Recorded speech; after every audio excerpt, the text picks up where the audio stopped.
Assalamualaikum warahmatullahi wabarakatuh.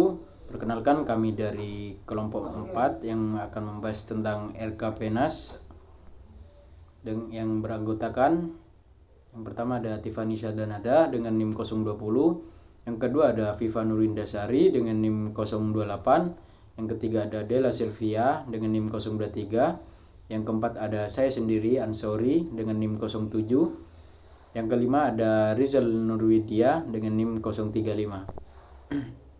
Jadi yang pertama kami bahas adalah pengertian RKPNAS, dan yang kedua ada penyusunan RKPNAS, dan yang ketiga ada program prioritas, dan yang keempat ada anggaran.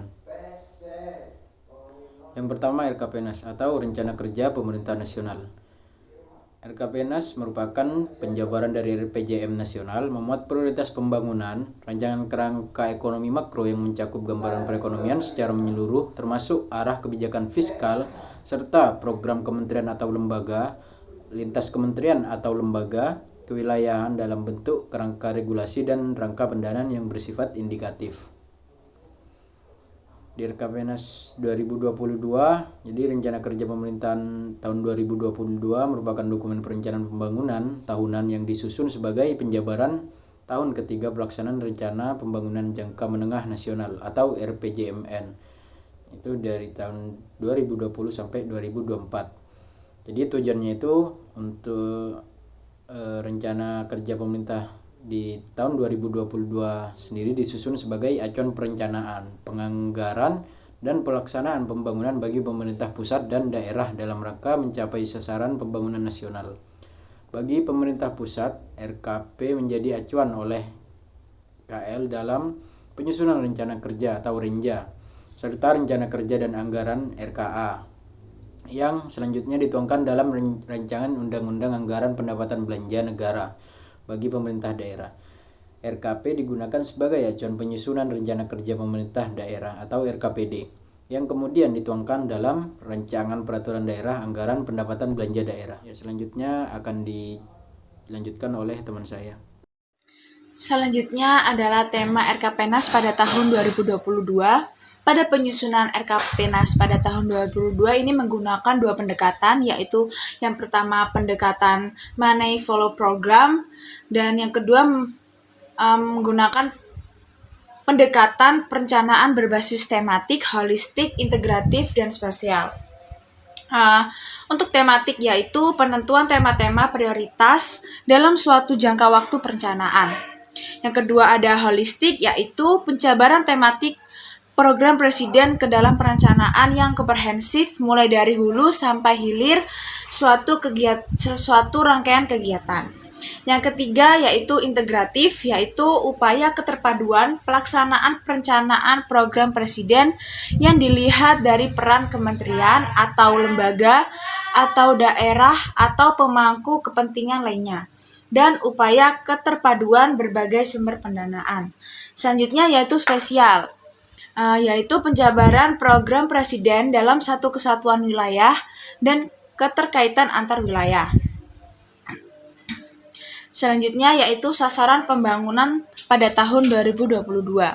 Sasarannya terbagi menjadi dua. Yang pertama yaitu percepatan pemulihan ekonomi dengan 4 indikator. Yang pertama indikator pertumbuhan ekonomi, yang kedua tingkat pengangguran terbuka, yang ketiga rasio Gini, yang keempat penurunan emisi gas rumah kaca. Yang kedua pada sasarannya yaitu peningkatan kualitas dan daya saing sumber daya manusia dengan 2 indikator indeks pembangunan manusia dan tingkat kemiskinan. Selain itu, indikator pembangunan pada tahun 2022 ini juga menitik beratkan pada indikator nilai tukar petani dan nilai tukar nelayan.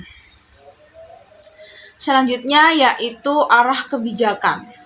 Arah kebijakan pada pemulihan ekonomi dan reformasi struktural terbagi menjadi 6 bagian. Yang pertama, diversifikasi ekonomi. Yang kedua, pemulihan daya beli dan usaha. Yang ketiga, reformasi perlindungan sosial.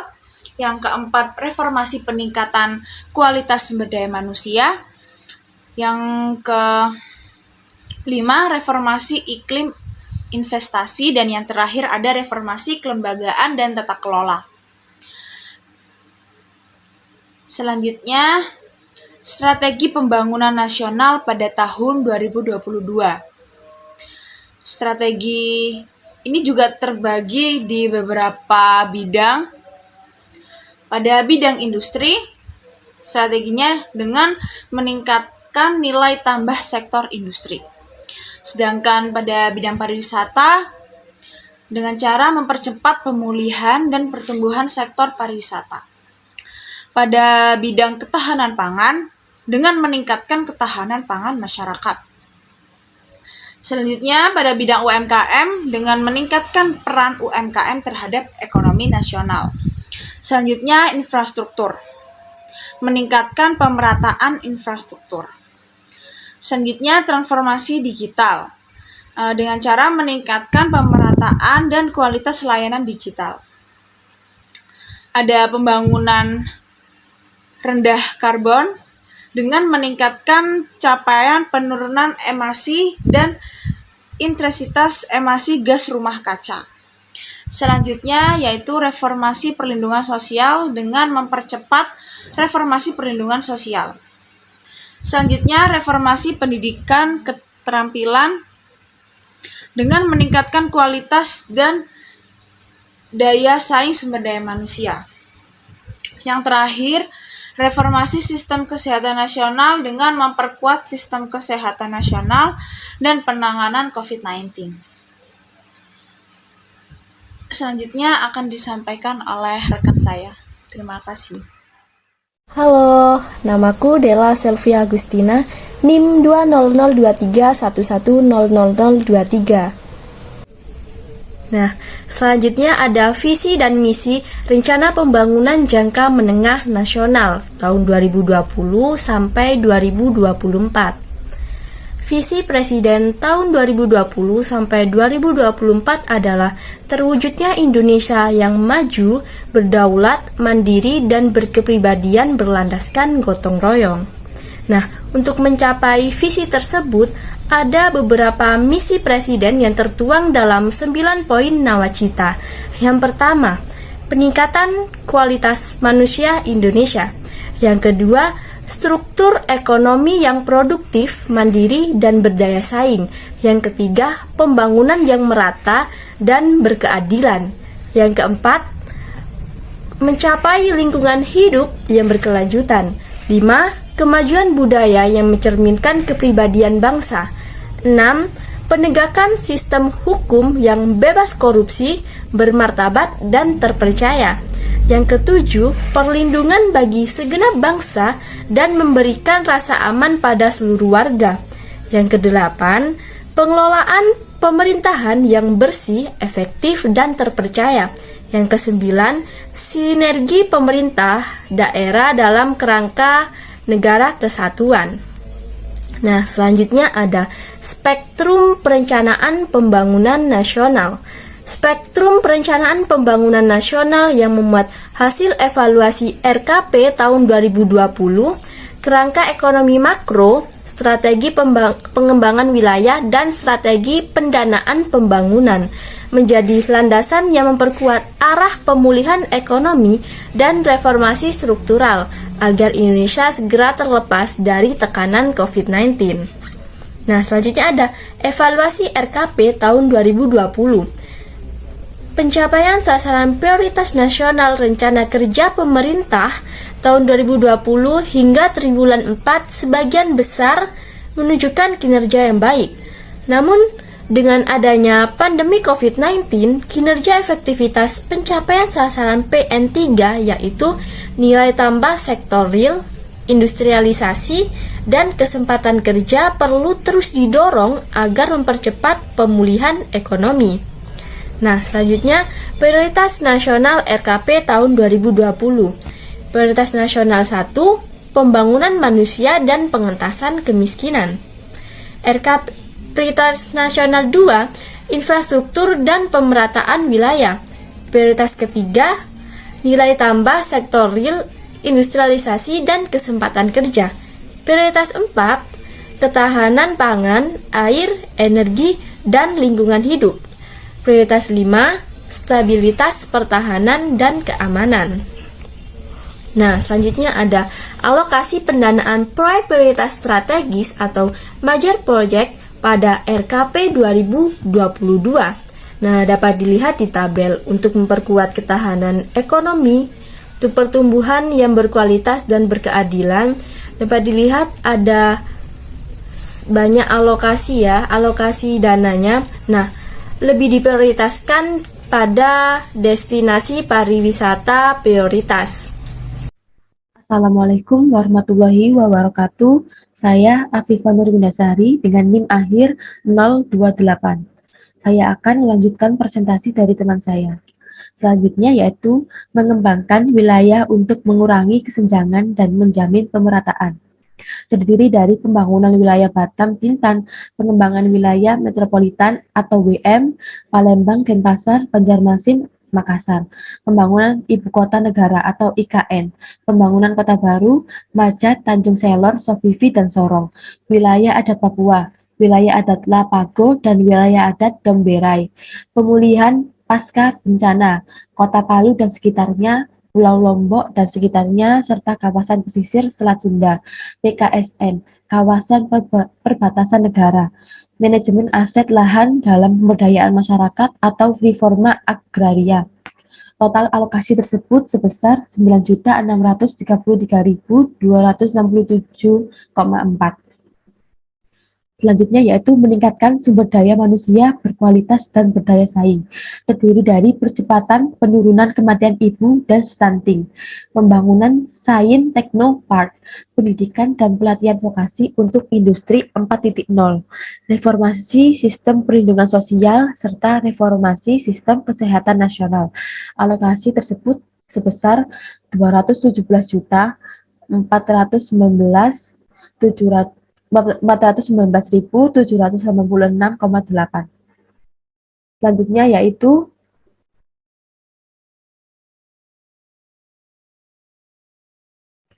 memperkuat infrastruktur untuk mendukung pengembangan ekonomi dan pelayanan dasar. Terdiri dari rumah susun perkotaan sebesar 1 juta, akses air minum perpipaan sebesar 10 juta sambungan rumah, akses sanitasi air limbah domestik layak dan aman 90% rumah tangga, pemulihan 4 DAS kritis, 18 waduk multiguna, pengamanan pesisir 5 perkotaan Pantura Jawa, jaringan pelabuhan utama terpadu, kereta api Makassar sampai Parepare, KA kecepatan tinggi Pulau Jawa, Jakarta, Semarang, dan Jakarta, Bandung, jalan tol Trans Sumatera Aceh sampai Lampung, jalan trans pada 18 pulau tertinggal, terluar dan terdepan, jalan trans Papua Merauke sampai Sorong, jembatan udara 37 rute di Papua, sistem angkutan umum massal perkotaan di 6 wilayah metropolitan, Jakarta, Surabaya, Bandung, Medan, Semarang, dan Makassar, penyediaan tenaga listrik, pembangkit listrik 27.000 MW, transmisi 19.000 kms dan gardu induk 38.000 MVA, infrastruktur jaringan gas kota untuk 4 juta sambungan rumah, pipa gas bumi Trans Kalimantan sebesar 2.219 km, pembangunan dan pengembangan kilang minyak, transformasi digital. Alokasi tersebut sebesar 40.846.123,9.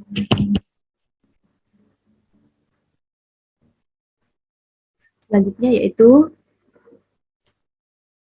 membangun lingkungan hidup, meningkatkan ketahanan bencana dan perubahan iklim. Terdiri dari pembangunan fasilitas pengelolaan limbah B3, penguatan sistem peringatan dini bencana. Alokasi tersebut sebesar 2.371.507,9. Selanjutnya, prioritas nasional yaitu memperkuat stabilitas Polhukam dan transformasi pelayanan publik. Terdiri dari penguatan NSOC, SOC, dan pembentukan 121 CSIRT. Selanjutnya, penguatan keamanan laut di Natuna. Tersebut alokasi sebesar 286.833,9. Selanjutnya yaitu keterangan nomor 1. Sesuai dengan pendekatan THIS, sebuah proyek dapat mendukung lebih dari satu major project. Yang kedua yaitu pada beberapa major project dilaksanakan melalui dukungan pendanaan dari BUMN atau swasta atau daerah sehingga belanja K atau L hanya sebagai fasilitator. Contoh, KA Kecepatan Tinggi Pulau Jawa, Jakarta-Semarang, dan Jakarta-Bandung, jaringan pelabuhan utama terpadu pembangunan dan pengembangan kilang minyak, jalan tol Trans Sumatera Aceh Lampung, termasuk major project terkait pengembangan kewilayahan. Yang ketiga, rincian proyek dalam major project. Masih terus akan dilakukan penajaman dan pendalaman kesiapan pelaksanaan. Beberapa proyek yang masih terpusat, yaitu alokasi dan lagusnya, akan terus dipertajam alokasi dan distribusi lokasi provinsi atau kabupaten atau kotanya. Yang keempat, major project mencakup rincian belanja KL dan KPBU, belum mencakup dukungan transfer ke daerah dan badan usaha BUMN atau swasta. Identifikasi dan integrasi antar instansi dan sumber pendanaan KL, transfer ke daerah, KPBU, dan badan usaha akan terus dilakukan sampai dengan pemutakhiran RKP dan APBN. Selanjutnya akan dijelaskan oleh teman saya. Terima kasih. Assalamualaikum warahmatullahi wabarakatuh. Nama saya Risa Nurwidia dengan NIM 20023111000035. Melanjutkan penjelasan dari teman saya sebelumnya, saya akan melanjutkan tentang kaidah pelaksanaan. Untuk memastikan upaya pemulihan ekonomi dan reformasi struktural dapat dilakukan secara efektif, terukur, dan manfaatnya dapat dirasakan oleh masyarakat, diperlukan dukungan kerangka kelembagaan, kerangka regulasi, serta kerangka evaluasi dan pengendalian pada implementasi RKP tahun 2022. Kerangka kelembagaan dan dokumen perencanaan dimaksudkan untuk 1. Mengarahkan penataan organisasi pemerintahan sejalan dan mendukung pencapaian dari 7 prioritas nasional atau PN, serta merespon berbagai perubahan dan permasalahan yang ada. 2. Mendorong efektivitas kelembagaan melalui ketepatan struktural organisasi, ketepatan proses organisasi, serta mengurangi duplikasi tugas dan fungsi organisasi sehingga pelaksanaan pencapaian PN tidak terkendala oleh kelembagaan yang tumpang tindih dan atau berkonflik. Selanjutnya, kerangka regulasi. Tujuan utama dari pelaksanaan kerangka regulasi adalah untuk memastikan terjadinya sinergi antara kebijakan dan regulasi yang sejalan dengan kebutuhan PN, PP, KP, dan proyek prioritas strategis atau MP. Pembangunan pada Rencana Kerja Pemerintahan atau RKP 2022, pelaksanaan pencapaian PN dan MP tidak boleh terkendala oleh berbagai regulasi, baik pada tingkat pusat dan daerah. Oleh karena itu, penyelesaian tumpang tindih dan konflik regulasi yang dikarenakan ego sektoral masih tinggi harus diselesaikan sebelum pelaksanaan RKP tahun 2022 mulai dilaksanakan. Selanjutnya adalah kerangka evaluasi dan pengendalian pembangunan. Sebagai upaya penyempurnaan fungsi serta mekanisme evaluasi dan pengendalian pembangunan, maka disusun kerangka pelaksanaan evaluasi dan pengendalian pada aktivitas pelaksanaan pembangunan, termasuk pelaksanaan RKP, penyusunan kerangka evaluasi, dan pengendalian pembangunan dimaksudkan untuk mengembangkan perkembangan terkini atas proses kebijakan evaluasi dan pengendalian, serta 2. Menjamin tercapainya tujuan dan sasaran pembangunan melalui tindakan korelatif selama pelaksanaan pembangunan. Hal ini dilakukan untuk memenuhi amanat PP nomor 17 tahun 2017 tentang sinkronisasi proses perencanaan dan penganggaran pembangunan nasional yang mengamankan pelaksanaan evaluasi pembangunan dan kerangka penyusunan RKP pasal 5 1-4 sekaligus pengendalian pembangunan RKP pasal 33 ayat 1-3. Fokus dan objek dari kerangka evaluasi dan pengendalian dimaksudkan mengikuti dinamika perkembangan penyusunan RKP tahun 2022, terutama dalam upaya mengidentifikasi seberapa efektif pelaksanaan kebijakan, prioritas nasional, program prioritas, kegiatan prioritas, proyek prioritas, dan proyek prioritas strategis. Ada pula momentum penting dari penyusunan RKP tahun 2022 adalah menyiapkan landasan transformasi ekonomi dan reformasi struktural dengan penekanan pada pembangunan industri, pariwisata, ketahanan pangan, UMKM, infrastruktur, transportasi digital, kegiatan pembangunan rendah karbon, reformasi perlindungan sosial, reformasi pendidikan keterampilan, serta reformasi kesehatan. Baik, mungkin itu saja yang bisa dijelaskan kelompok kami. Untuk kurang lebihnya kami mohon maaf. Wassalamualaikum warahmatullahi wabarakatuh.